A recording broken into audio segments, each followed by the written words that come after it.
নমস্কার, আমি বাবলি আর আপনারা দেখছেন বঙ্গবাবলি ইউটিউব চ্যানেল। আপনাদের সকলকে বঙ্গবাবলি ইউটিউব চ্যানেলে স্বাগত। চলে এসেছে আজকে নতুন ভিডিও নিয়ে। আজকের ভিডিওতে কথা বলবো নারী ও শিশু বান্ধব হয়ে উঠছে রাজ্যের অর্ধেক গ্রাম পঞ্চায়েত, পার্ক অঙ্গনারী কেন্দ্র সাজিয়ে তোলার উদ্যোগ নেওয়া হচ্ছে। এই নিয়ে আজকের ভিডিওটি ভালো লাগলে অবশ্যই লাইক করবেন, শেয়ার করবেন। ইউটিউব চ্যানেলে নতুন হয়ে থাকলে চ্যানেলটি সাবস্ক্রাইব করবেন।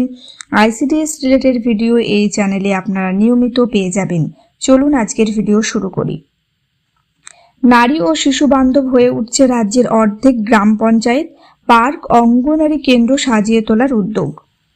রাজ্যের প্রায় অর্ধেক গ্রাম পঞ্চায়েত শিশু ও মহিলা বান্ধব হিসেবে গড়ে তোলার উদ্যোগ নেওয়া হয়েছে। শিশুরা যাতে আরও আনন্দময় শৈশব পায় তার জন্য উদ্যোগী হয়েছে রাজ্যের 1/3 পঞ্চায়েত। তাদের জন্য খেলার মাঠ, পাশাপাশি পার্ক অঙ্গনারী কেন্দ্র সাজিয়ে তুলবে এই পঞ্চায়েতগুলি। শিশু মনের কল্পনা, ভালো লাগার সঙ্গে সাজুজ্য রেখে আরও বেশি কিছু পদক্ষেপ করা হবে। পাশাপাশি মহিলাদের স্বাচ্ছন্দ্য ও পছন্দের কথা মাথায় রেখে বেশ কিছু পদক্ষেপ করছে আরও অনেক পঞ্চায়েত। সব মিলিয়ে আগামী বছর রাজ্যের প্রায় অর্ধেক পঞ্চায়েত হতে চলেছে শিশু বান্ধব ও মহিলা বান্ধব। মহিলা ও শিশুদের বিষয়টি রাজ্য সরকারের অগ্রাধিকারের তালিকায় আছে প্রথম থেকেই। সেই সূত্রে এবার নারী ও শিশু বান্ধব পঞ্চায়েত গড়ে তুলতে উদ্যোগী হয়েছে পঞ্চায়েত দপ্তর। রাজ্যে মোট গ্রাম পঞ্চায়েতের সংখ্যা 3,339।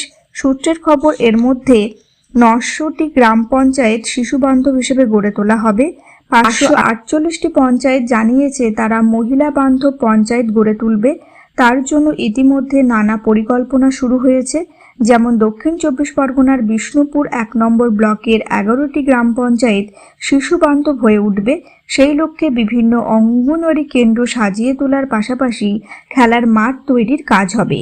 বাঁকুড়া ছাতনা ব্লক প্রশাসন তাদের আওতাধীন গ্রাম পঞ্চায়েতগুলিতে ছাত্রীদের সুবিধার্থে স্কুলে যেমন স্যানিটারি ন্যাপকিন, ভ্যান্ডিং মেশিন বসাবে বলে সিদ্ধান্ত নিয়েছে।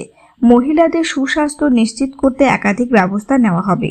হুগলির শ্রীরামপুর উত্তরপাড়া ব্লক শিশু ও মহিলা বান্ধব পঞ্চায়েত তৈরি করতে বিভিন্ন পরিকল্পনা নিতে শুরু করেছে।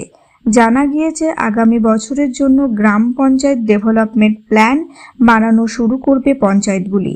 বছর 3 আগে কেন্দ্রীয় সরকার 9টি থিমের ওপর জোর দিয়ে এই প্ল্যান তৈরি করার পরামর্শ দিয়েছিল, কিন্তু 6টি থিমকে বেশিরভাগ গ্রাম পঞ্চায়েত গুরুত্বই দেয়নি।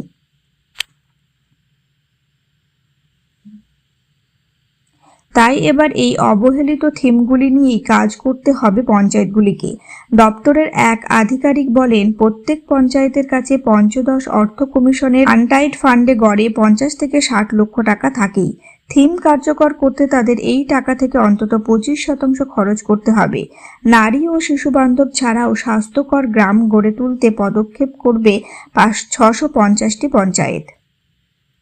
এই ছিল আজকের ভিডিওটি ভালো লাগলে অবশ্যই লাইক করবেন, শেয়ার করবেন। ইউটিউব চ্যানেলে নতুন হয়ে থাকলে চ্যানেলটি সাবস্ক্রাইব করবেন।